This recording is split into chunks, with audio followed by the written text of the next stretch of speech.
All right, big hello to everybody. My name is Gene Bunin. For those not aware, it is currently 11 o'clock and 11:07 at night, 11:08 in Almaty, Kazakhstan. And I am here, I am in good health, and I am recording this video on my own free will, regardless what Western media might tell you. Now, the reason I'm recording this video, which is very unusual for me, I think people who read what I write or generally follow what I do probably know that I don't really record videos, I just write. And I would prefer to write. And here I'm going to make a sort of rare exception. Hopefully this is the first time I'm doing a video address. Hopefully it's the last time. And I'm doing it to sort of try to convey the importance of what's happening right now here in Kazakhstan, in Almaty, and also in Astana, regarding the volunteer group Atajurt and its leader Serikjan Bilash, whom, as many of you know, has been arrested. So I guess I probably don't need to really fill people in on the details here. I think if you just read the news, if you Google Kazakhstan activists, you'll see all the stories, and they do a pretty good job of covering what happened. But basically, on Saturday, so what, about a week ago, there were people at the Atajurt office who looked a bit sketchy, and this put the volunteers there ill at ease, and so much ill at ease, in fact, that Serikjan thought that his life was in danger, and he went to a hotel that night, a nice hotel, but still in the middle of the night, members of the security apparatus broke into his room, took him all the way to Astana. They flew him all the way across Kazakhstan to Astana, and where there was some sort of very quick process, and then they released him to basically house arrest. And they're charging him with extremism, calling to jihad, blah, blah, blah. Anyway, I'm not going to sum all of this up. I'll comment on it later. It's not the goal of the video, is not to really give you an update on the news. The goal of this video really is to, there's a few goals. The first, I guess, is that the major goal is that it's a sort of plea. So I'm going to use this chance to try to explain to you why I think Atajurt is an incredibly important group, while in fact I think it's not exaggerating to say it is the most important group in the world today with regards to this Xinjiang issue, with regards to all of these human rights atrocities that are happening in Xinjiang today, and why they're so vital, and why we should really do everything we can to try to not lose them, because at the moment things are bad enough that there's a chance that we might lose them. I'm making this video address basically to try to convey this in a way that perhaps written words do not convey. I could always write, but then you don't get to see me in all of my elastic kind of form, so hopefully this gives it an extra edge. But of course, if you don't feel like listening to me talk, which I hope it's not going to take very long, but okay, it might, because you don't see it, but I have an outline here of things that I want to talk about. If you don't want to just sit and listen to me blah blah blah for all of this time, there will also be a transcript. You can just look through the transcript if you want, or search through the transcript if you want. But basically, I want to do three major things. One is I want to kind of do a very quick, brief look at this whole Xinjiang fiasco since it started, let's say in I guess late 2016, which is when a lot of things changed for a lot of people. I want to look at that, but I want to kind of do a review of all of that, and to put things into context, and why, where does Atajurt figure in, where does Serikjan Bilash figure in, why it's all kind of important. And then I'll go and I want to actually introduce Atajurt. So I want to talk about their history, how they formed, based on what I know, at least from interviewing or talking with them. And this is a group that I've known personally since now I think June or July of last year, and I've been working with them closely. So I don't know all of their quote-unquote secrets. I don't know how everything in that group works.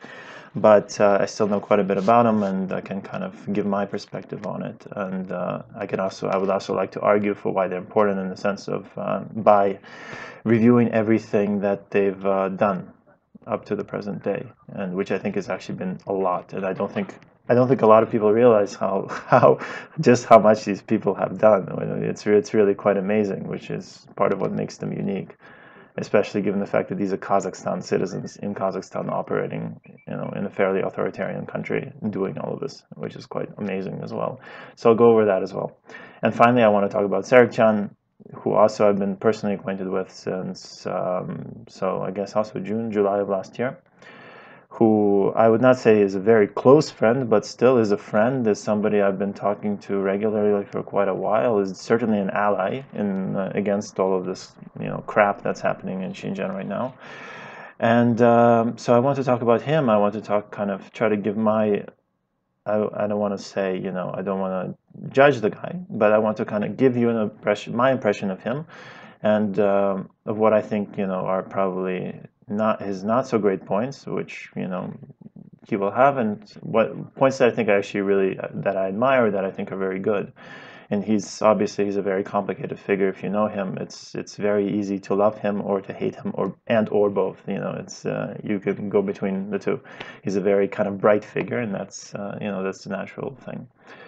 So having said all that, I want to do just a very quick review now of Xinjiang. So what's been happening in Xinjiang since basically Chunchwango came, and how has Atajurt and how has Kazakhstan figured into all of this. So it's actually interesting because you can break up what's been happening into about maybe 6 different stages, or I don't know, 6 paradigms. So the first I'll just say is pre-Chunchwango, so before he came. So that would be before roughly the fall of 2016. So that's kind of when things were quasi-normal. So again, quasi-normal, I mean, there were obviously problems back then, as well as those of us who have lived there know. But at the same time, it was still, people weren't getting put in camps. You could talk to your Uyghur friends freely, more or less. In a lot of cases, you could live with your Uyghur friends back then, which quickly became impossible after Chunchwango. So then, after he came to power in Xinjiang, there was kind of this period from the fall of 2016 to the spring of 2017, and that's when kind of the foundations were laid for what would happen later and what is happening now, which is kind of the detentions. So back then, one of the first things he did is he confiscated. Everybody had their passports confiscated, so people who could normally leave Xinjiang could no longer leave Xinjiang. So that was one of the things, and then a lot of police were hired. So Xinjiang was effectively transformed into a police state with police and cameras and everything everywhere, really, really quickly, kind of to the absurd. So that was until maybe the spring of 2017, and then from the spring of 2017, you have another half-year period to the fall of 2017, where you kind of have this blitz offensive from the government. So that's when people started getting detained. And that's when a lot of people started getting put into these camps.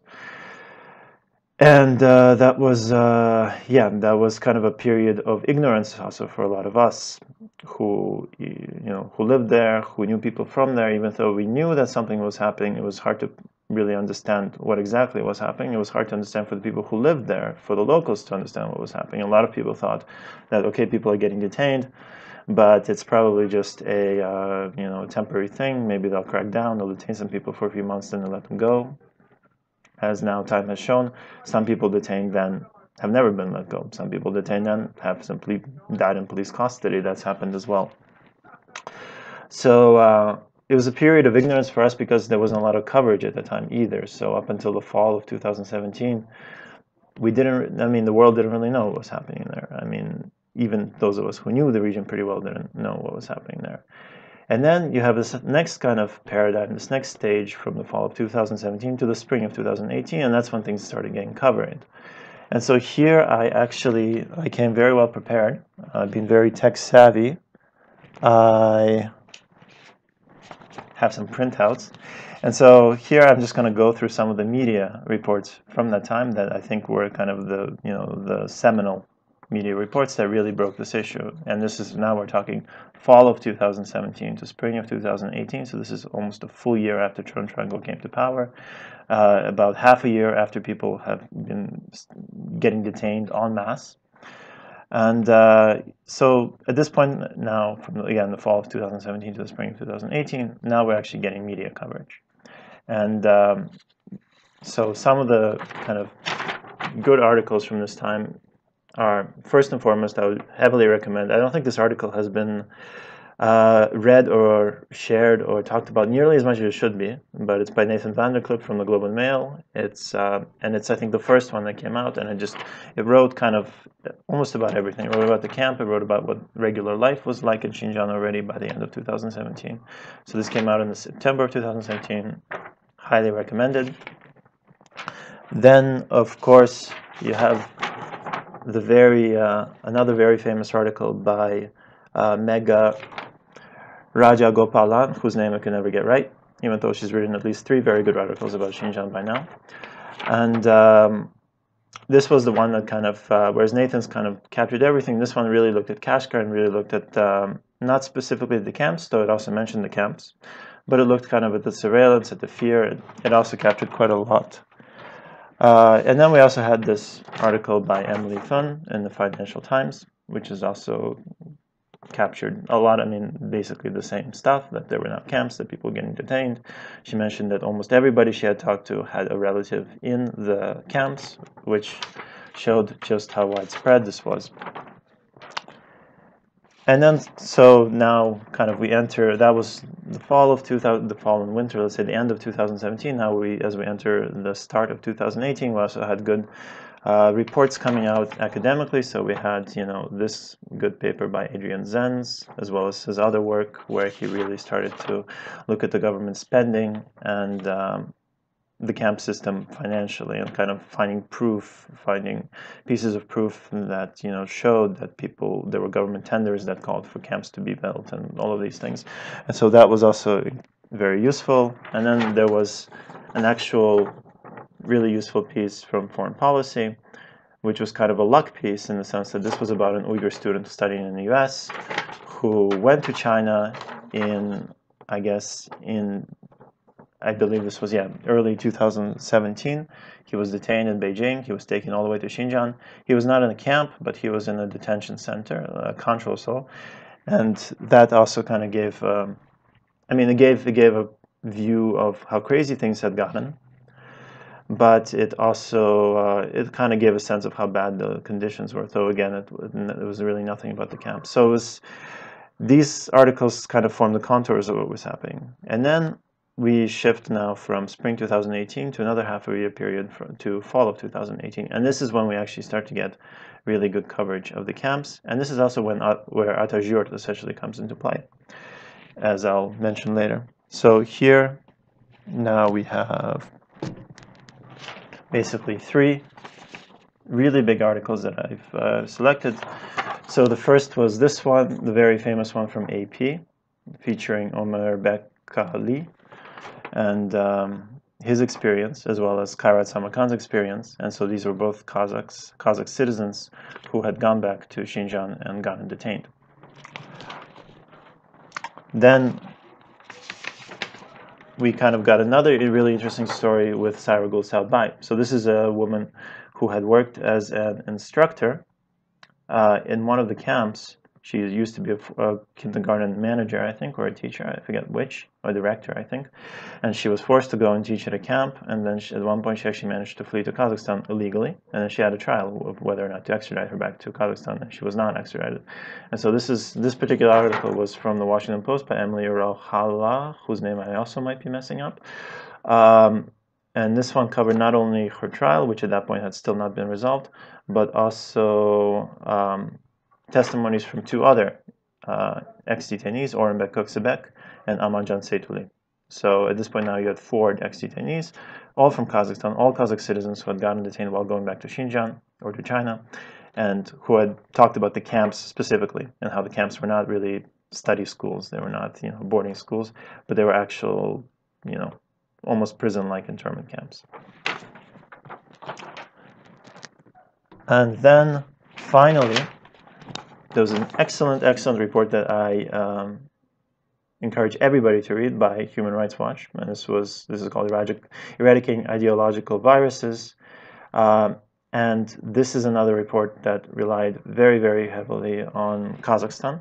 If you read it, you will see that it's basically, in the majority, a lot of the information comes from Kazakhstan, especially regarding the conditions of the camps. And this one also talks quite a lot about the conditions of the camps themselves. So now kind of we're in this, again, period from spring 2018 to the fall of 2018, fall of last year, when we're actually getting to see now what the camps are actually like. And so now we're no longer ignorant. At this point, we have sufficient coverage. We know not only what's happening in Xinjiang just from going to Xinjiang and observing it, but we actually know what's happening inside the detention facilities that the government says either don't exist or are vocational training centers. And so now we finally enter what is probably the current stage, but which we might be leaving soon. And the current stage, so this is from the fall of last year to now, let's say. And this is actually the stage of action. So this is now when we have sufficient information, we can hold China accountable in many ways, and this is when people are starting to take action. And this action is taking form in a lot of ways. It's, you have the kind of the government bodies. So if you have, the United Nations now, this is when the United Nations has now been speaking out and openly criticizing China, what it's doing. And now the Xinjiang issue is no longer as much as underreported as before. And now people are actually paying attention, and there's almost daily articles coming about Xinjiang now everywhere. And so that's one facet. The other facet is now the activism is getting more active in the sense that Atajurt is also expanding at the sense there's more testimonies, there's more stories, there's more videos. My own project, Shahid.biz, is already launched in the fall of 2018, and so now we're collecting testimonies. We're documenting all of the victims in Xinjiang, and people across Europe, the US, Australia are holding workshops. They're getting together, they're speaking out. People are writing petitions. People are making demands. China is actually starting to show concessions at this point in reply to all of this pressure and opening up, quote unquote, opening it up its centers to foreign diplomats and foreign reporters who, so unfortunately, are not so very independent as of now, but still better than nothing, and actually also letting some people, notably the Kazakhs, out of the camps and even back to Kazakhstan. So now we're in a stage where all of this pressure, all of what people are doing is actually yielding some results. But now we come to this point where, what next? Are we going to continue? Is this pressure going to keep mounting? Or is China going to effectively shut it down and continue its counter propaganda, counter PR campaign to basically undo what's been done? And so that's the question I leave open for now. What now? Because a lot of this, these past two stages that I talked about, first the coverage of the camps, and now more recently kind of the more increased activism, Atajurt is, and now we'll come to Atajurt. Atajurt has been responsible for a lot of this. And if now Atajurt's existence is in question, if it might not continue to exist, if there is no such a group that you can, that can speak out so loudly and so effectively against what's happening in China, where does that leave us? Are we able to recover from this, or are we going to, suffer a big loss? And I will come back to this question at the end. But for now, I actually want to talk about Atajurt, finally. So what is Atajurt? Atajurt is basically, and here I have to kind of, I'll give a quick summary of the history of Atajurt. So it's basically, it started out, let's say, with these three guys. Or I think, I know it definitely started out with these two guys. I think this guy was there as well. So this is Serikjan Bilash, this is Kairat Baitullah, and this is Kader Ali Oraz. Kader Ali is no longer in Atajurt, but Serikjan, well, we know he's the one in the headlines. Kairat is kind of one of the major assistants. And it's a group that started small and has actually, gotten quite, let's say, big. So these are not all, group members, but this is just kind of a photo after one of their busy days. But there's volunteers here. There's also victims' relatives here. And it's a group that started small in 2016, at the end of 2016. And here I'm just I'm summarizing what Kader Ali Oraz told me. when I interviewed him last summer about the group. And so, you know, this is basically based on his information, but you know, I'm just going to kind of report it. So according to him, the group started in late 2016, and they said it was because they received a leaked document from Xinjiang that basically said, I'm not sure what it was exactly, it might have been that thing about only having one ethnicity by 2020 or something like that, but basically they understood that things were going to get bad. And in response to this, they kind of organized informally, and they started working to try to help Kazakhs from Xinjiang to move to Kazakhstan. So they set up these WeChat groups for, I think, one for every county, one for every prefecture. And they were basically encouraging Kazakh families in Xinjiang to move to Kazakhstan as soon as possible. And so they were actually going around Kazakhstan, kind of finding plots of land that the government was ready to just kind of give away to whoever wanted to go move there. They were taking photos of it, they were kind of putting up ads for it, and they were just kind of trying to get people to move. And at the end, according to Kader Ali, they managed actually to get 67 families out before, you know, this became very hard and the border kind of closed for a lot of people, and before people started getting detained. And then people started getting detained, and so the group kind of started naturally shifted to trying to deal with this and to petitioning, to trying to kind of get these people out. And at one point, I think it was May 2017, maybe it's 2018, but I think it was May 2017, that they actually tried, you know, to organize some relatives to, you know, with a bunch of relatives who, relatives of victims, to kind of go to the Chinese embassy and kind of demand answers, you know, to ask what's happening. And as Kader Ali told me, that day it didn't work out because the Chinese never actually met with them, they never received them. So I think they said they would, they never did, and they basically kind of left by the back door. And he said that it was basically that other overseas Chinese group, Jiabiao, that helped the Chinese kind of representatives get out by the back door. And I think there was another event with the National World, you know, Kazakh Council that year that kind of, that was a disappointment for Atajurt. And so they basically decided that the current organizations, the current groups that were supposed to represent the rights of Kazakhs were not actually doing that. They were not asking China the difficult questions. It was a lot of formalities. And so that prompted them to formally create their group.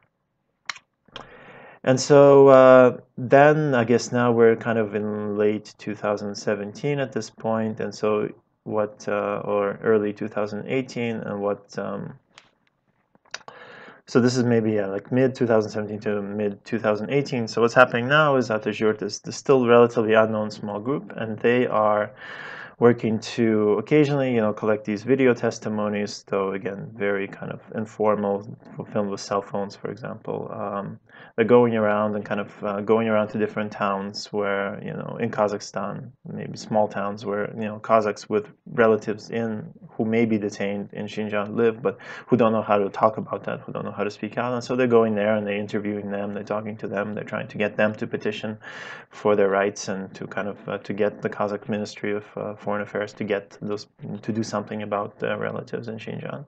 So they do that. They provide general social assistance. So they do several, you know, like things like volunteer drives, you know, volunteer work. I don't know all the details here, but basically helping raise money for families who are struggling, for example, because they're, you know, like the father of the family goes back to Xinjiang, gets detained, and now the mother and her kids are left in Kazakhstan. And if they were relying on the father for, you know, to provide the financial support for the family, now they can't do that anymore, and so they're in trouble. And so they did, I think they also did social assistance of this sort, so they would help people, you know, they would help these families. They would also help with media. They would fix for media. So I think they've helped a lot. They helped Azatik, the Kazakh branch of Radio Free Europe, Radio Liberty. They would help them, but then they would start helping foreign media as well, and that's kind of where that the AP News story with Omar Bek Ali first came out. It was through Atajurt's help, and so they do this for a while, and so until then, in the summer of last year, the summer of 2018, we get this case with Sairagul. So Sairagul Saudbay flees to Kazakhstan and is now being tried for illegally crossing the border. And Atajurt now is actively, you know, starts to actively campaign for her. and they raise awareness for her case. Again, they go around Kazakhstan, they shoot videos of people saying freedom for Saragul, so they raise kind of the local, they put on the local pressure, but they also do quite a lot to get foreign reporters involved. And as someone who went to, I think, all but one of Saragul trial sessions, I mean, I could say that, I can testify to that. They did quite a lot to get reporters involved, to invite reporters, to invite, kind of foreign faces to come to this trial and to put pressure that way. So they did quite a lot for her to cover the trial, to put pressure on the government not to return her back to China. So then Saragul's trial ends, and this is now, I think we're talking August 1st of 2018. And then things kind of get a bit awkward. So Sauli Abdebinova, a journalist who had worked for Atajurt, and Abzal Kuspan, who was Saragul's lawyer, they break with Atajurt. So they had all been working together before, now they break. And Saragul, Sauleh and Abzal basically say that Saragul now should not talk to any. This is after she kind of gets the positive verdict in her favor, so she could technically talk to reporters, but they basically quarantine her. They say her lawyer says, and Sauleh, they say that she shouldn't talk to anybody. Atajurt is completely against this. Atajurt wants Saragul to give a press conference as soon as possible, and basically to say everything she knows about the camps as soon as possible, as a way of protecting her. That's their logic. Her lawyer is against this. He said, no, she will get reported back to China. She should not say anything, And so they basically quarantined Saragul, which is a quarantine that has lasted in many ways up to the present day, because Saragul still has not talked in depth about the camps, and has openly said that she doesn't feel safe doing that, because she does feel like there's always a threat of deportation, and she has not been given refugee status in Kazakhstan still. So kind of after Saragul's trial, you have this month of kind of awkwardness where Atajurt is trying to kind of get Saragul out of this quote-unquote quarantine. Saragul has basically disappeared. She seems to be completely under control of Saleh and Abzal, and Atajurt tries to fight for that, but ultimately gives up and goes back to recording video testimonies. And so they start recording video testimonies, and this is kind of the Atajurt that most of us know today, is by all these YouTube videos of Serikjan, as well as others, speaking in lots of different languages with relatives of victims. And so that starts roughly in, say, late August, September 2018, that they really start doing that. And it's mostly at the beginning, it's really Serikjan sitting and talking in Mandarin, Kazakh, and English on camera to all of these relatives, and doing lots of these 10 to 20 interviews a day. And at this point, Atajurt has gotten quite famous, in part because of Saragul's trial, because they came to prominence after that. And so there's actually a lot of people visiting this Atajurt office at this point and recording these videos, helping Atajurt, giving their petitions to Atajurt, so Atajurt can direct them to the government, etc., etc. Then in, I think, October or something like October, November, there's a sort of fallout. Kuder Ali Oraz, so one of the founders of Atajurt, basically gets, I guess, is forced to leave on something, or chooses to leave. I'm not sure. I don't want to go into the politics of it. But he basically leaves Atajurt. So now Atajurt becomes mostly under Serikjan Bilash's control, as well as all of these other volunteers. And at this point, there's a lot of expansion. So from like the end of 2018 now to the present day, we see this huge expansion of Atajurt.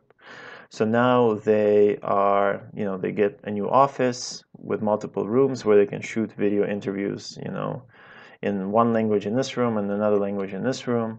They have more volunteers, and now they're doing multilingual, testimonies. They're not just doing, it's not just Serikjan anymore doing Kazakh, Mandarin, English, but it's now, they have a Turkish-speaking volunteer who does, Turkish and Kazakh.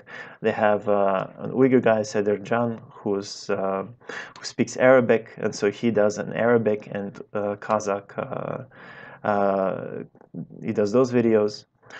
They have, later they also have Mehmet Volkan, who's a good friend and also an Atajurt volunteer. And he's also Turkish, and so he's also doing videos in Turkish and English and Kazakh, trilingual. Then sometimes they have people who do it with French and Kazakh. They have people who, again, do English. They now start doing them more in Russian. So they're covering like 7 or 8 languages at this point. And I don't know if you know how effective that was, but still, it makes all of these testimonies and all these stories available, accessible to a lot of people with a lot of different linguistic backgrounds. And so, in terms of media-wise too, so the end of last year, the beginning of this year sees kind of Atajurt becomes a sort of a node. So almost all of the reporters in the world, or I guess all the big news agencies in the world, when they come to report on Kazakhstan, they go through Atajurt. It often ends up working this way. And so, you know, CNN, BBC, Guardian, ABC, the Australian ABC, HBO, Vice, I mean, whatever, all of these outlets, AFP, AP, blah, blah, blah, all of them have people who know Atajurt, because Atajurt is just, you know, they've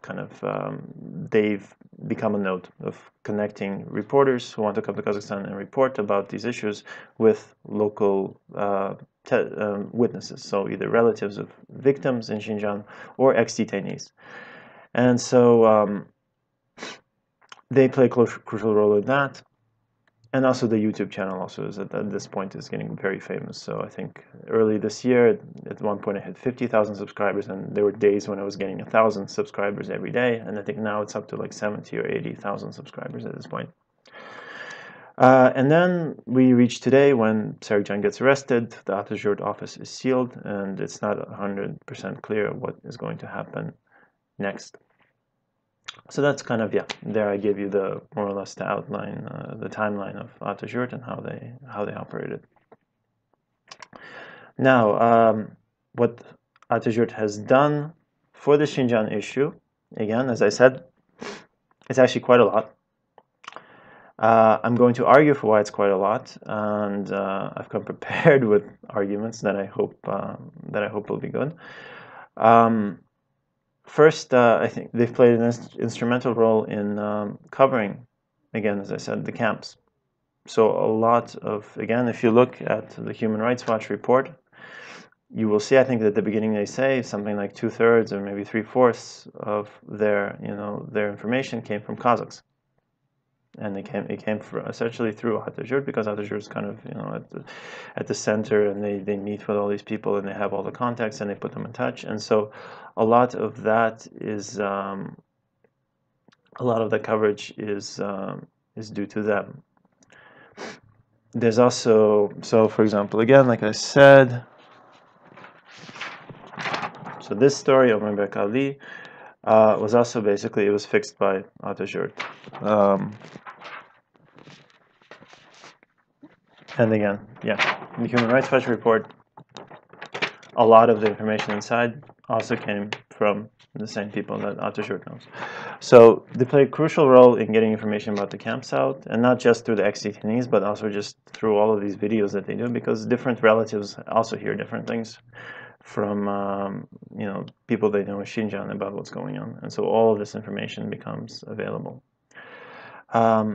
They also played an important role locally. So there was a case, that was an interesting case with students, so Chinese Kazakhs who were studying in Almaty, who at one point last summer decided they were too afraid to go back to Xinjiang, because they heard there was about 80 of them, and they heard that there was about 90 students who had gone back and basically disappeared.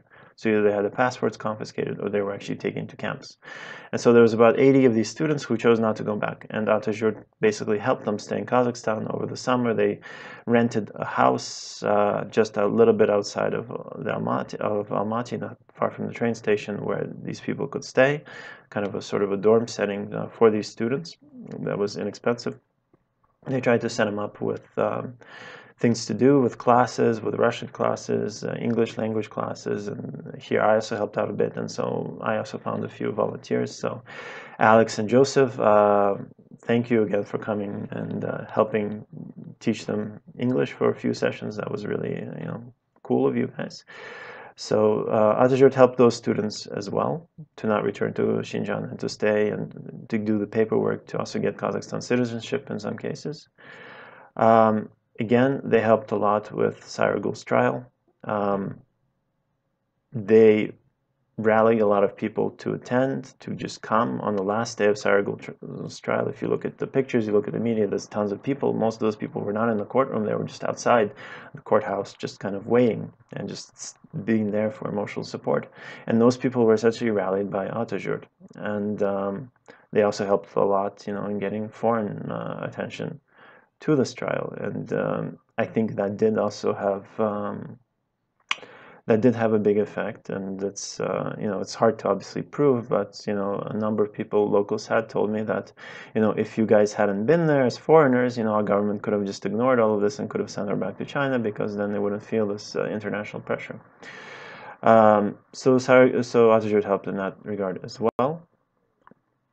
They've also helped by applying continuously all of this public pressure on the situation, not only on their own government, but also on the Chinese authorities. And there's actually, you know, in here, when I mean public pressure, I mean in many ways through these online videos, these YouTube videos that we see online. You know, it seems like a very kind of simple, silly thing. You make a YouTube video, what is that going to do?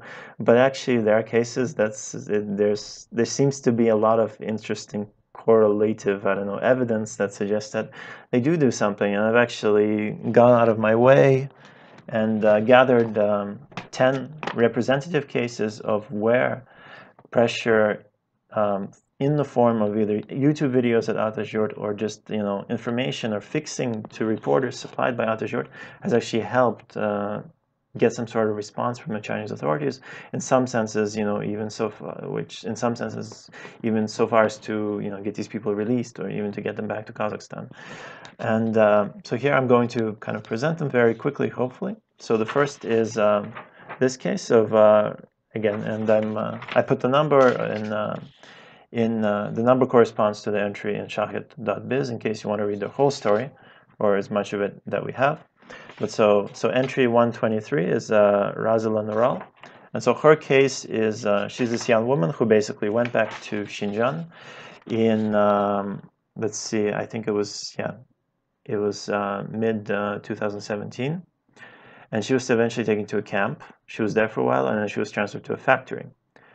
And so Atajurt helped provide information for her. Her mother, basically, I think towards the end of last year, there was a period that her mother was going to the Atajurt office and making petitions almost every day, making video appeals, you know, almost every day or every other day. It was quite a lot of. She was basically a frequent visitor. And so Razila's story made.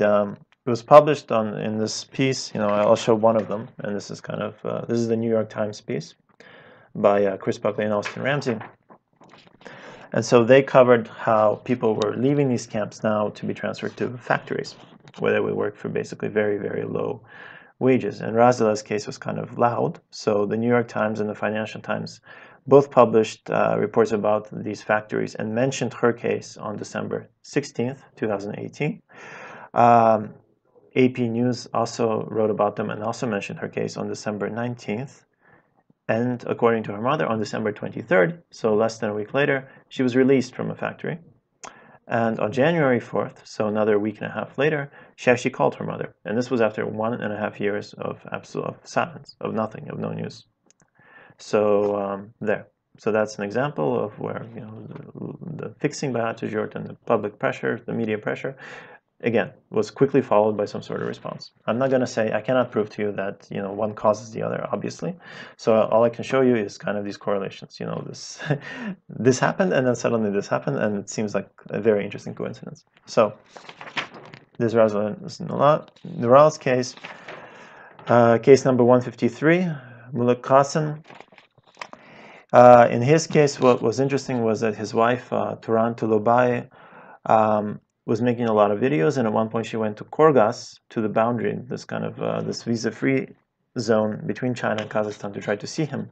And she was, you know, this is somebody who got his documents confiscated in China in December 2016. She went there in November 2018 to try to see him, and she was apprehended for a few hours. And one of the things that the Chinese police actually brought up in the conversation with her were her video appeals on social media, according to her, again. And then on the same month, at the end of the same month, on November 23rd, we have her husband actually calling her and asking her to stop her video appeals and even threatening to divorce her if she doesn't. So again, he's still there. He's not free. But again, it is an example of, where an action was quickly followed by an action on the Chinese side, strangely enough. And again, I'm actually showing you the photos here as well, in part because I want to convey that this is, kind of to illustrate that these are real people, to show that they have faces next to the names, and in part sort of as a sort of warning to any Chinese authorities who might want to be watching this video, in case you do. Again, these are people, these are not statistics. We're not stupid. We know what's going on, we know what you're doing. So again, these are not people, these are people, these are not statistics. We have their photos. In many cases, we have their Chinese ID numbers, and if anything happens to them, you will pay for that. So that's part of the reason why I'm showing these photos. Now, case number 277, Tursunbek Kabioli. So this is a person who went back to China and got his documents confiscated in September of 2017. He actually recently returned to Kazakhstan, but during his stay, he was called to the police quite a few times, and on 3 different occasions, this kind of petitioning of video appeals from Kazakhstan were according to him, were brought up by the local police. So he was called by the police in June of last year because his children in Kazakhstan had petitioned, according to him. There was another time he was called and questioned because his wife in Kazakhstan, who was actively petitioning for him and making video appeals, reported that her mother was detained in Xinjiang, so his mother-in-law, and reported that her brother in Xinjiang, so his brother-in-law, had committed suicide. So she reported this, and the police apparently took notice. And then he had another time where he said he stayed 1 week in a detention center, and as he left, before he was released, one of the things the police supposedly warned him about is to get his family in Kazakhstan to stop petitioning for him. So again, another case. And now he's actually back in Kazakhstan, as of, I think, about a few weeks ago. Another case, number 471, Jarkenbek Hasan Kadir. So not much here, but he was detained in March. He was a very kind of bright figure, as I figured from talking to his brother. He was detained in March 2018. And after his brother's video appeal in fall of 2018, so quite a few months later, the next day the police visited his family's house in Xinjiang. So maybe a coincidence, who knows. And he was actually released to house arrest in February last month, so February of this year. Number 507, so Sanya Saud Khan.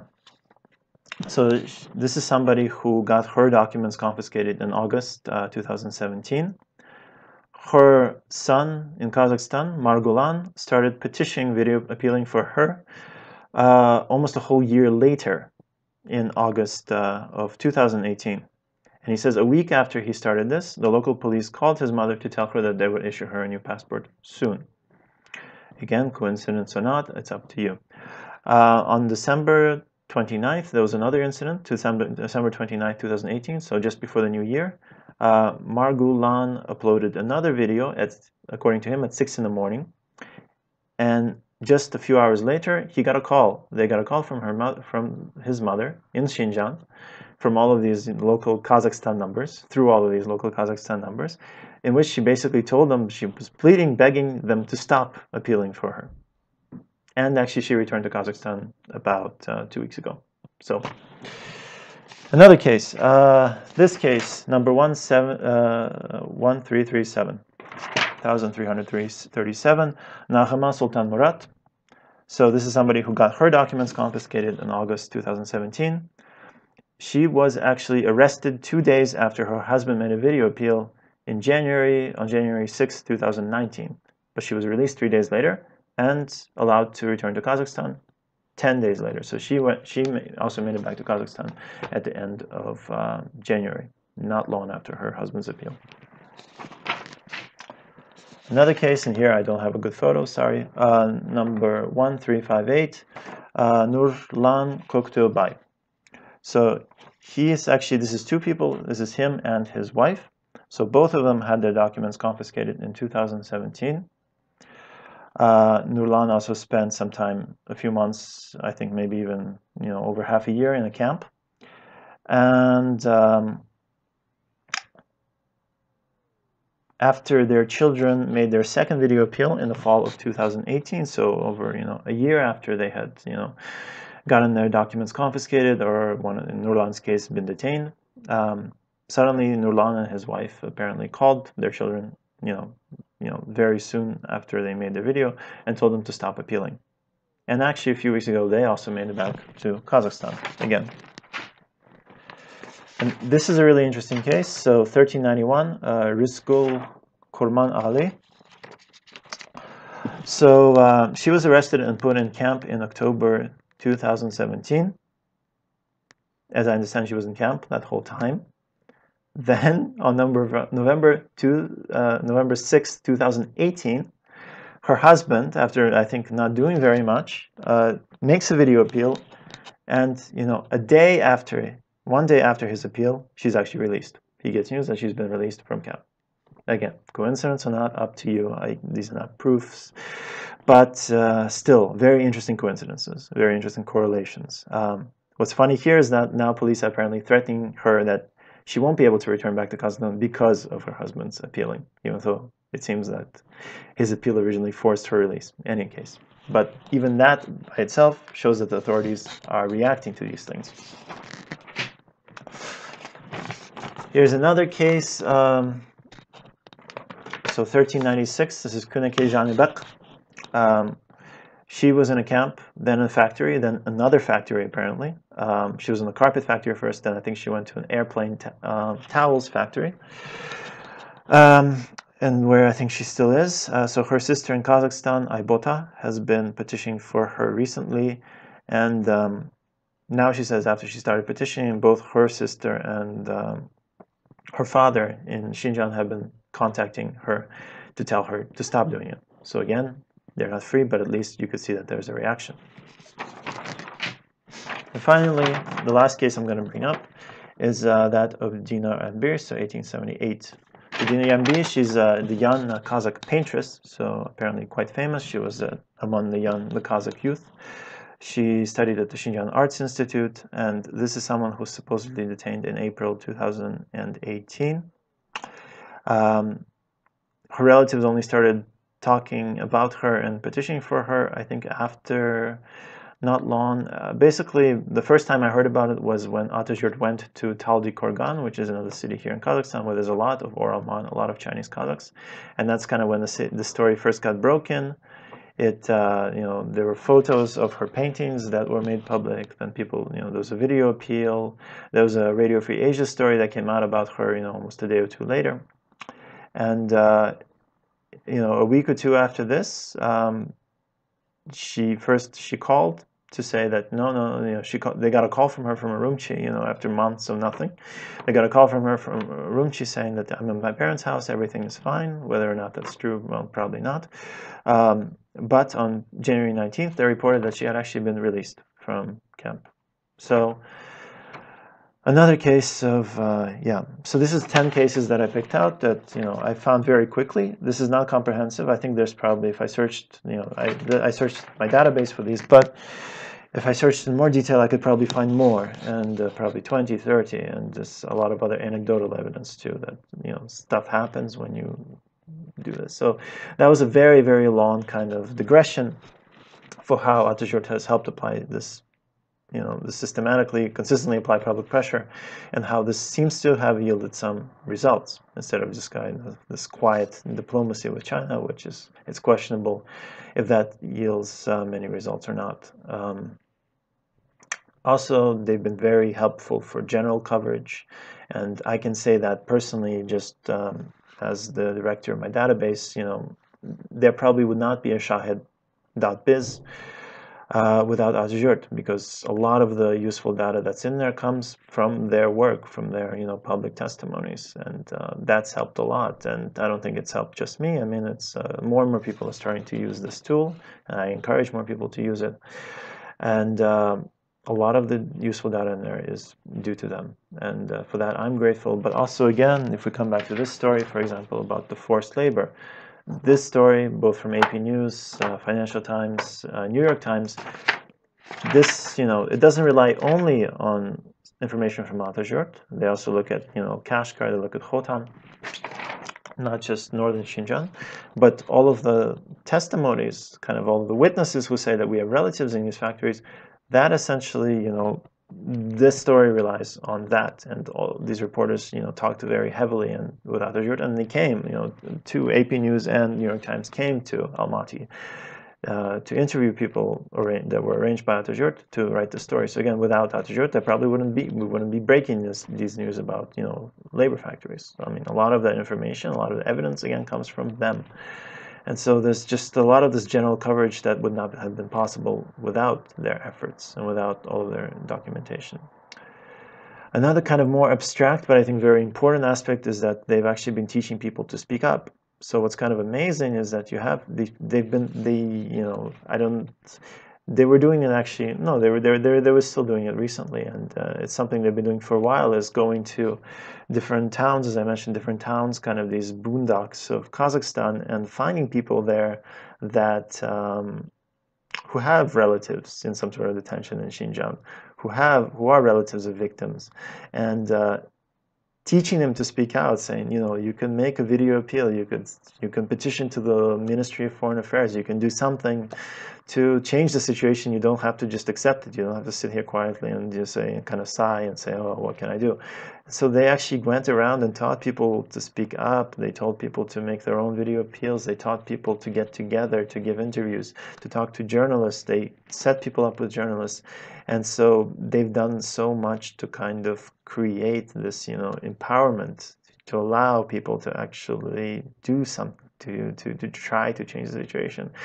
And people who normally wouldn't know that that you could do that, because there are people who live, again, in the boondocks of Kazakhstan. They aren't familiar with social media. They aren't familiar with foreign journalists. They don't know how to contact them. They don't know if that will make any difference. And Atajurt just comes and kind of explains that, yes, this can work. And so they've done that. I've been on one of these trips very briefly as well, and it's very good work that they've done. And more, another case of that, but kind of more internationally, has been with Kyrgyzstan. So actually in Kyrgyzstan, the activists there, I mean, they're still kind of forming, but the newly formed activists there, as of last year, basically started speaking up because of, in many ways, Atajurt. I met with a lot of those activists. I asked them why, what got you to speak up? A lot of them said, well, we lost patience because we had relatives, who were in camps for a year or two and nothing was happening. We didn't know what was going on, so we just couldn't stand that anymore. But a lot of them said, well, because we saw what Atajurt was doing. They were watching them on YouTube, and one of them, a few of them went to Almaty, and they also gave interviews. They did these video appeals. And that kind of, so this little wave of activism that formed in Kyrgyzstan is actually probably would not have formed without Atajurt either, again. So that's another one of their achievements. And finally, kind of, the last thing I have that I wanted to mention is, they've also done a lot kind of in emergency situations. So you had a few interesting cases where, for example, again, we come back to Omar Bek. This is already kind of Omar Bek as the family man, not Omar Bek as the ex-detainee, but, his family was trying to travel to Turkey to meet him, and they were at first not allowed into the country. There was talk that they were going to be sent back to Kazakhstan, so it was kind of worrisome for a while. And I don't know all the mechanisms that work behind this, but Atajurt, again, I was in the groups where they were talking about this. Atajurt did do its part to try to publicize this case and to make it known and to get people to write about it. Another case was more recent this year. So this was another Kazakh, a Chinese Kazakh, who managed to make it all the way to Uzbekistan and was in the Uzbekistan airport, Kalimbek Shahman, who basically ended up in the Uzbekistan airport and was not allowed to enter Uzbekistan, and they were threatening to basically deport him, and there was fear that they were going to deport him to China. And so again, this you know, I was getting messages about this guy, you know, just when this thing was happening, and that was again because of Atajurt, because Serikjan was forwarding me the messages. He was forwarding them to a lot of other people, I'm sure, and telling people, you know, write about this, do something about this, and so they played a role in that as well. I actually don't know what happened to him now. Last I heard was that he did end up getting deported to Thailand, but apparently the UN, some UN Committee for Refugees or something like that, took control of him, or started to, you know, look after him. I don't, but you know, there's been no news of him for over a month, so I hope he's fine. But at least they did raise his case. He did make the press, and again, that's their, you know, that's their achievement in part. And finally, this story with again about the labor factories, and this is for Gulzara Al-Khan, who has been written about more recently by a few of the major media outlets. So this is a woman who actually messaged her husband almost on shortly before the new year to tell him that they were trying at the factory, that she spent about a year in camp and then a few months at a factory, and so at the factory they were forcing him, they were trying to force them to sign one-year contracts to work there. And so after that, and I think they were threatening to send them back to camp if they didn't sign. And so after she heard this, she contacted her husband in Kazakhstan. He started to make video appeals, he started to publicize, and Atajurt did a lot to kind of help him do that. Again, to get reporters to talk to him, to his wife. Radio Free Asia published the story, you know, almost immediately. And actually, she came back to Kazakhstan just about a week later. She was released from the factory about a day later. And she came back to Kazakhstan about a week or so later. So again, Atajurt was quick to react on that as well. So kind of these quick reactions in emergency situations are things that they've done as well. So having said all that, that was a very long review of what they've done, but I hope it's been convincing. Again, you don't have to listen to me for all of this. You can just look at the transcript, and hopefully that's easier. So having said all that, I want to talk about Serikjan, and this hopefully won't be as long because it's just one person, though it's a very bright person. So Serikjan, I want to kind of do three things here. First, I want to kind of clarify a few things, you know, that you know, basically tell you what he is not and what I think he is from knowing him. Then I want to review maybe, and again, it's not my right to really judge. I don't want to say downsides, upsides. A lot of people's characteristics are two-way streets, they're double-edged swords. So some of the things that people don't like about him may also actually, in fact, be necessary for a lot of the good things he does. So but I will say in a few things that can drive you a bit nuts with him, maybe the not so great things about Serikjan, and then I will end with saying things where I think he's absolutely right and where I agree with him and where I think he's actually a very valuable leader and a very good just human being for doing what he's doing. So first, to clarify, the Kazakh press, the state Kazakh TV and these recent campaigns have tried to portray him as a jihadist. Serikjan is not a jihadist. I will swear to that. Happily, not at all. I've never heard him say anything jihad related, and as I understand, his bright speech of saying this is jihad against the soulless, was taken out of context, and there were other sentences there that were basically saying jihad is not, picking up a weapon and going to Syria. It was he was talking about informational jihad, and there's also, the more general definition of jihad that most people don't know that also needs to be taken into account. So anyway, I won't go into all that. I will just say from knowing the guy, he's not a jihadist. So I just want to set the record clear there. Another one is that people might say, well, is he really committed to this? Does he really care about the Kazakhs? I will say this. As a person who's now working on the Xinjiang issue 24/7 for quite a long time, and who has tied his fate basically to the fate of Xinjiang in many ways, I will say that I recognize in him another person who works on Xinjiang 24/7 and who has tied his fate to Xinjiang up to the point that he's risking arrest and imprisonment for doing what he's doing. So I do think that he is true to what he's doing. I do think he believes in it. That's been my impression. I think he cares. I don't think there's a big ulterior motive.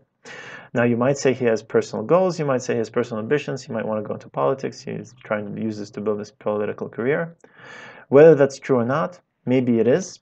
I still don't think that's the main driving point. There's many ways to build a political career. If only every person who had big political ambitions, built them the way that Serikjan has built them with doing all the work that he's doing. That's all I can say. Honestly, if this is how selfish ambitions get realized, then by all means, let's all be selfish and let's realize our ambitions by trying to fight for the victims in Xinjiang. No problem for me there. But honestly, I do believe that he's quite true to this cause. I think he believes in it. I think he's trying to do everything he can. Ulterior motives or not, honestly, I don't care because of what he's doing and what he's done. Now, things about Serikjan that might annoy people or that might get him into trouble, might get others into trouble, and things to watch out for that I just want to, these are my impressions. Serikjan is definitely a performer. So he's, if you give him a microphone and or a stage, I don't think he needs both. He just needs either a stage or a microphone. If you give him one of those two things, he can go and say all kinds of things. And he's a very talented orator, for better or worse. And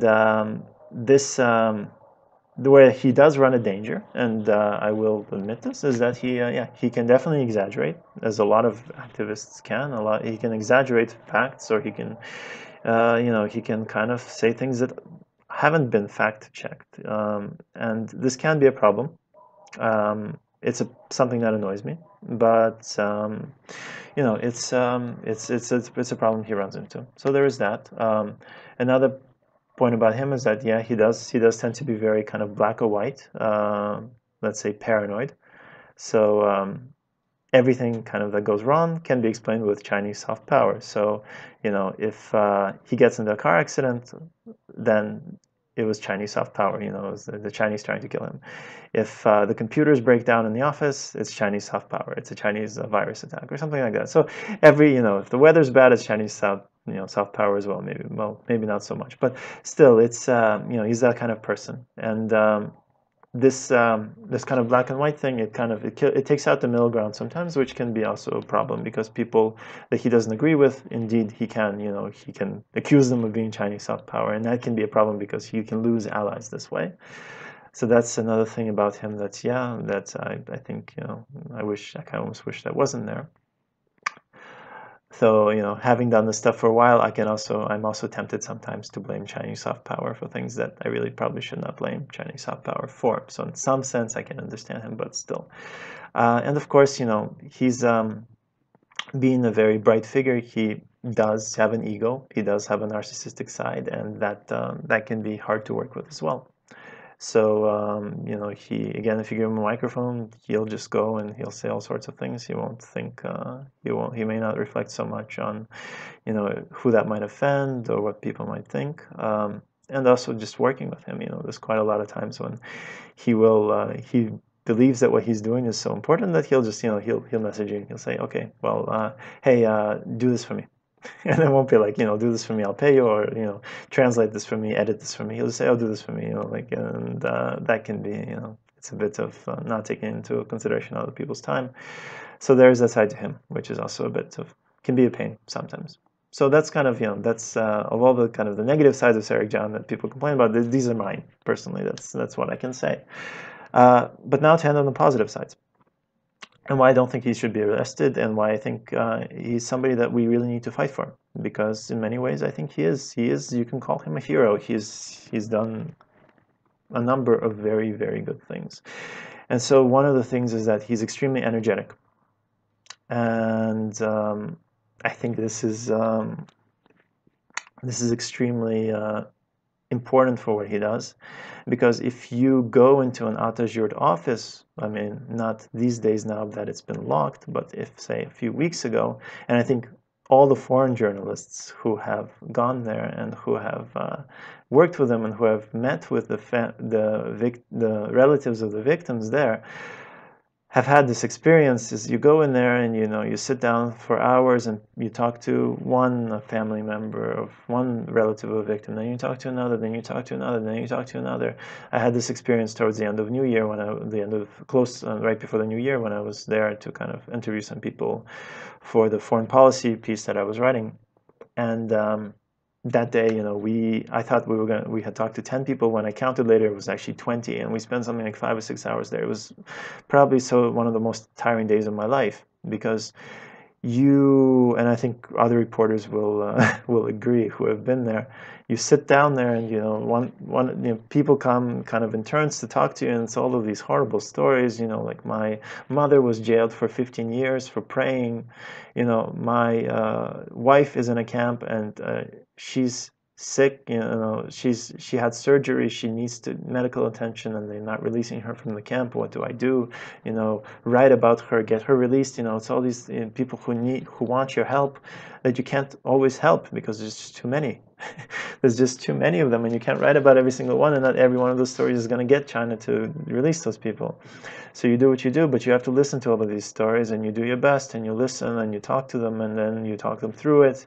You try to get all the details, and at the end you say, okay, we'll do our best to help, and then you go on to the next person, and you hear their story, and then you just become, you know, desensitized to the whole thing, and it's really, really tiring.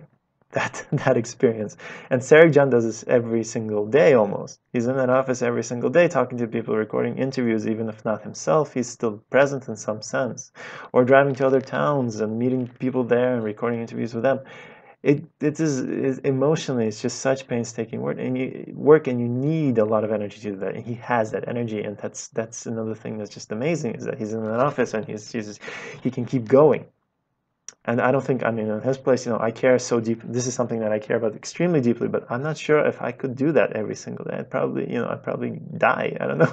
Just meeting with people every single day and just listening to story after story after story. You know, it's bad enough reading about them every single day, story after story after story. Actually meeting with them and sitting with them, and you know, realizing these are not liars. These are not people who are trying to somehow, you know, abuse their opportunity to talk to a foreign reporter to get something out. These are people who actually have relatives in really, really bad situations, and hearing that every day, it's tough, but he can do it, and that's you know, that's something that he should be lauded for.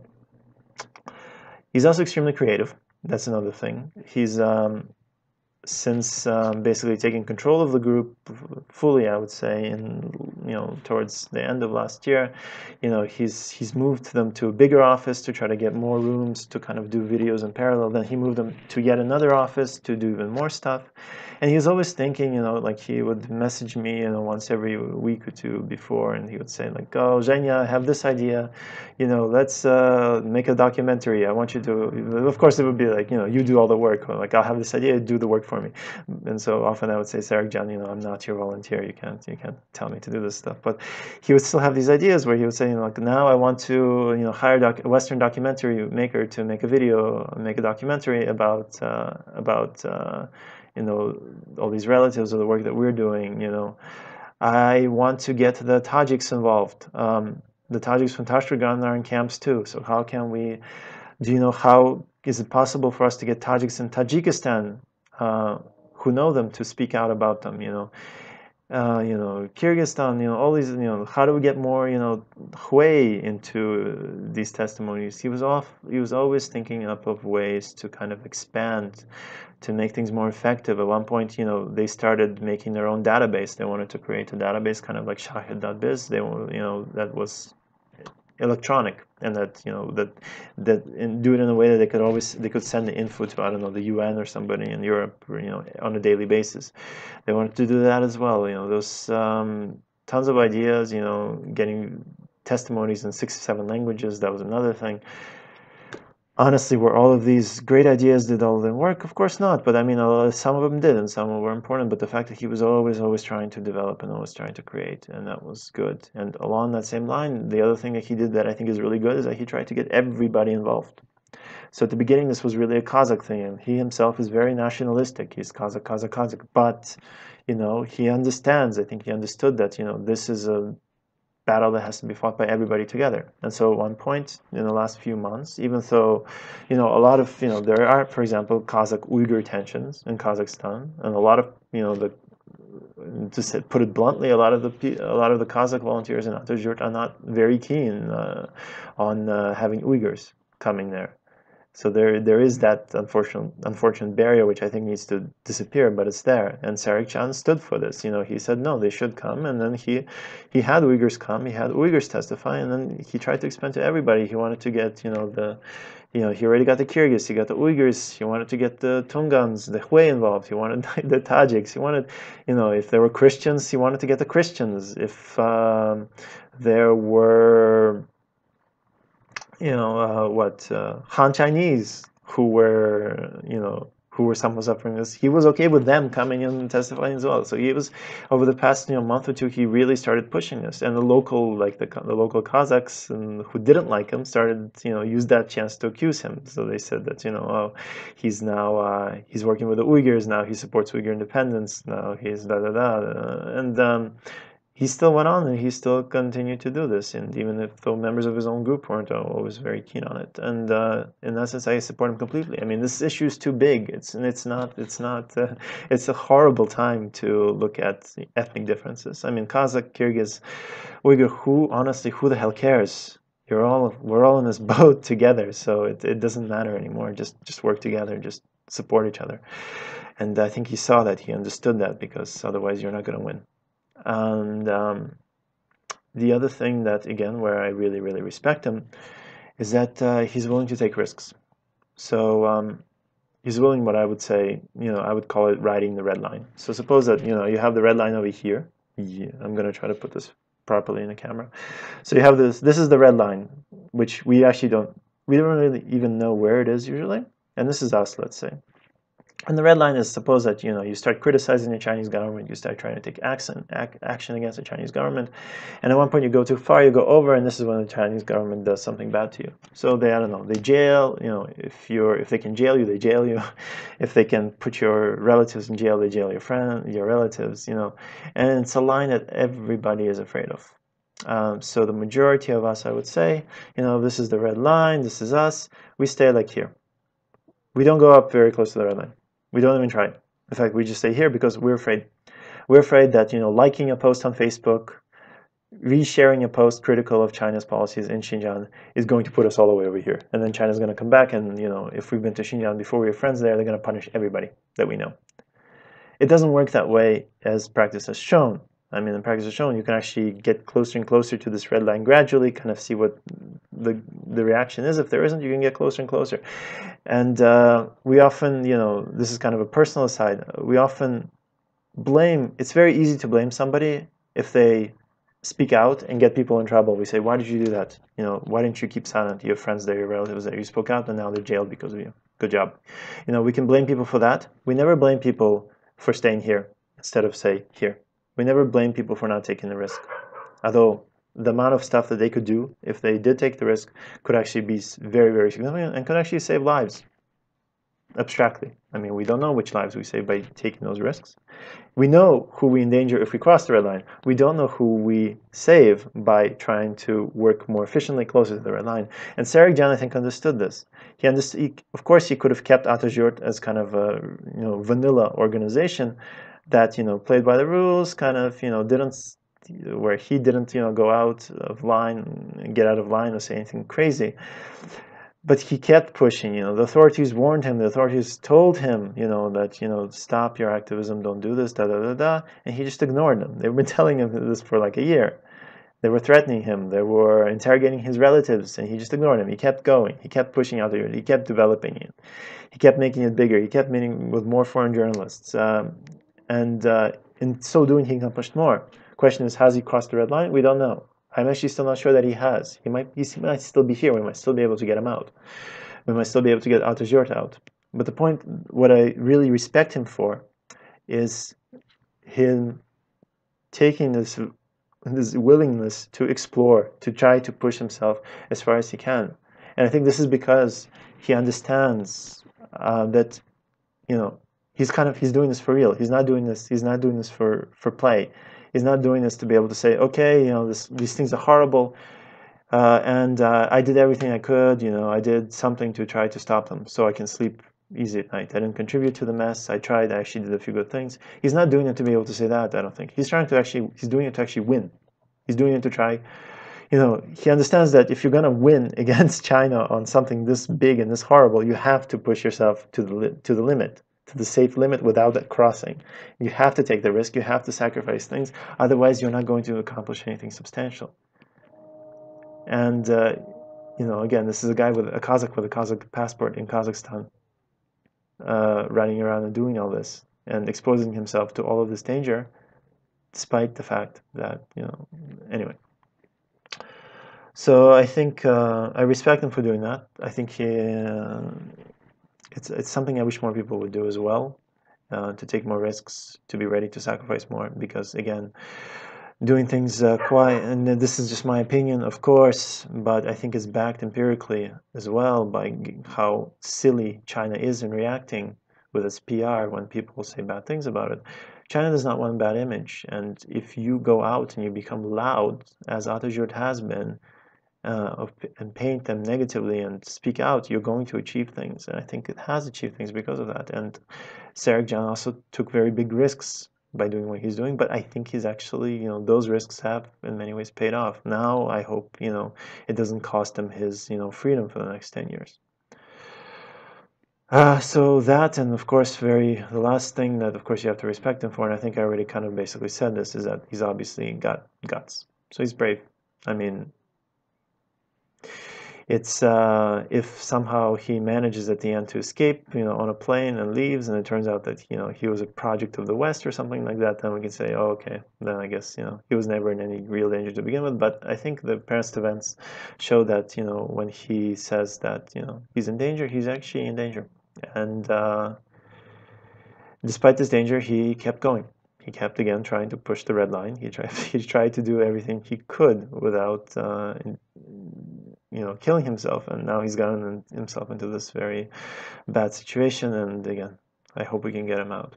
So having said all that, having now talked about Serikjan for a while as well, I kind of want to come back to this question of, okay, now what now? So we've gone through these phases where media coverage of Xinjiang has gone up and up and up, and has now started to materialize into actual action.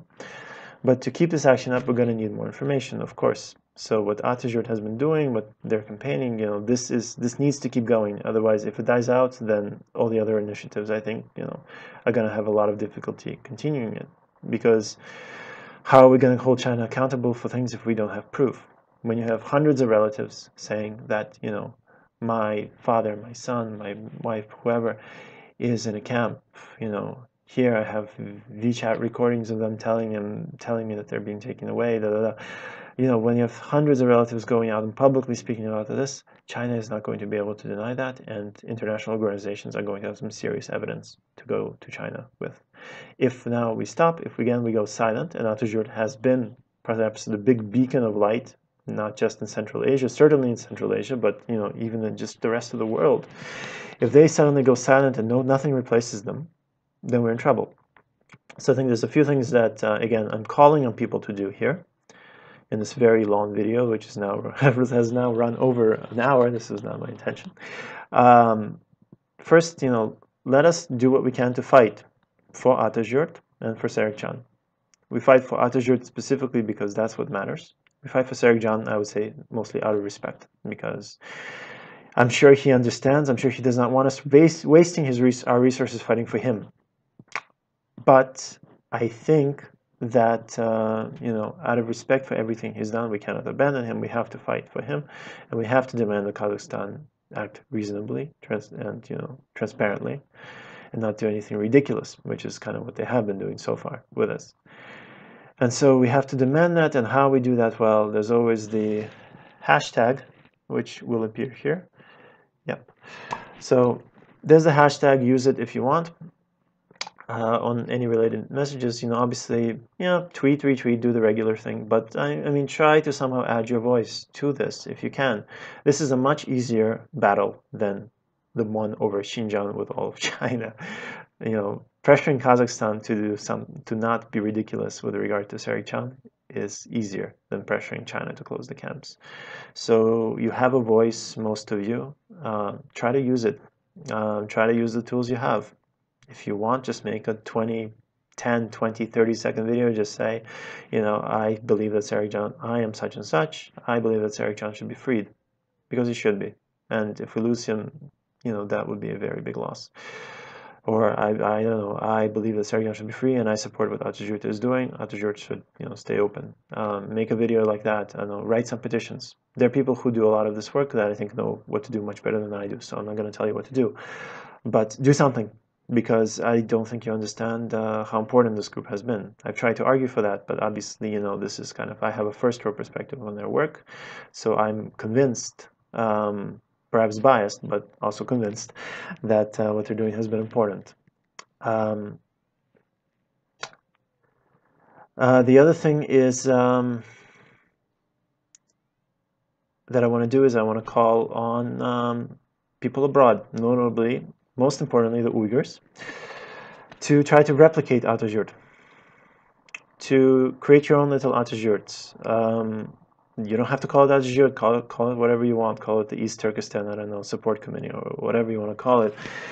But replicate a format where people with relatives in those camps or in Xinjiang who are suffering have documents confiscated, whatever, having their rights abused, although that's probably all of Xinjiang or even all of China, I don't know.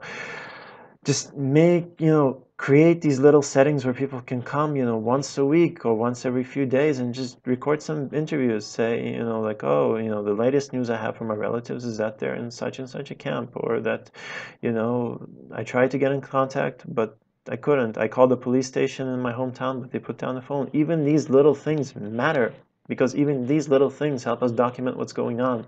They help us analyze, they help us see what's happening. And they help remind everybody that you know, they're not alone. These are not isolated cases. They're affecting everybody. This is your strength. You have ridiculous strength in numbers because there's so many victims, and you have to use that to your advantage. You have to go. You have to speak out. You have to stop being afraid of speaking out, because it's not going to hurt your relatives. No, I cannot guarantee that. Yes, there might be a few cases where they quote-unquote kill the monkey to scare the chicken, or scare the chicken to kill the monkey. Sorry. They might punish a few people intentionally to do that. But even if they do that, then make a freaking media scandal out of that. Publicize that case. Show what China is doing to your relatives. But don't go silent on this. And so make your little Atajurt, make your little organizations all over the world, and come and make videos and stream them and post them and let everybody watch what's happening, because this is how you build awareness for this thing. This is how you remind everybody how important this is, how everybody should be following it. And if you go quiet, then you're going to accomplish nothing. I'm sorry, but you won't. China will just ignore you because it doesn't respect you. China's not afraid of you if they see that you're afraid of them. So please, in case we cannot save Atajurt, we cannot save Serikjan, create your own initiatives, copy them, or create your own, put your own twist on it, whatever, but just do something. It's not as hard as you think. And once you start doing it, you'll see how important it is. And I think Atajurt has shown that. I think Atajurt, you know, I am myself an atheist, so I will not, or not an atheist, but at least I don't believe in the traditional religions, so I don't want to say that this is a God-given organization. But it's a very huge stroke of luck that the world had an Atajurt, that we had this group of people who chose to come together and actually campaign for the Kazakhs and take all of these initiatives, take all of these, you know, get all these ideas, you know, to start campaigning, to make it international, to bring it to everybody's attention. And that's incredibly, incredibly important. They've shown us what you can do, and they've shown results, and they've shown how the Chinese state reacts to these results, and it has not been negative. It's been generally positive. And that is why you should absolutely, you know, keep it going in whatever way you can. And please, please, please consider that. Because that's probably the biggest thing you can do as a victim, is to voice what's happening to you again and again and again, on a weekly basis, on a daily basis, to the point where everybody's annoyed, but they cannot ignore you, because they cannot ignore what's happening. But you have to force people to pay attention to it. If you just go quiet, people will ignore it. So yeah, I think we should, because Atajurt, quite frankly, again, like I said, I think this is the biggest, you know, this is probably the most important group in the world with regard to that issue. You know, there's not a lot of people I can say that about, but honestly, with them, I bow down and I respect incredibly everything that they've done. Their courage, their initiatives, it's unparalleled in my opinion. And so we can't let all that go to waste. I don't think people understand how much we will lose if we go to waste, and I don't think people understand where we would be if they had never existed. We would still be at that stage where we would be writing about the police state or the contours. We wouldn't actually understand all of these little details. We wouldn't be able to take China to book about all those little details. But now we can, you know. And, you know, we have them to thank for that, but you know, if they disappear, it's all for nothing. If we don't replicate them, if we don't create a replacement, it's all for nothing. So please, that is what I will end this very long video with. Please, please, please do something, because this is a very crucial juncture. And if we lose here, it's going to be a very huge setback, and it's going to be, quite frankly, a lot of lost lives. So that's my video address. I hope it's my first. I hope it's my last. It took much longer than I thought, but you know, if you watched all this or if you read all this, then thank you for your attention. And it is now midnight, well, 12:32, Almaty, now March 17th. I'm Jim Bunin. Thank you for listening. Thank you for reading. All the best.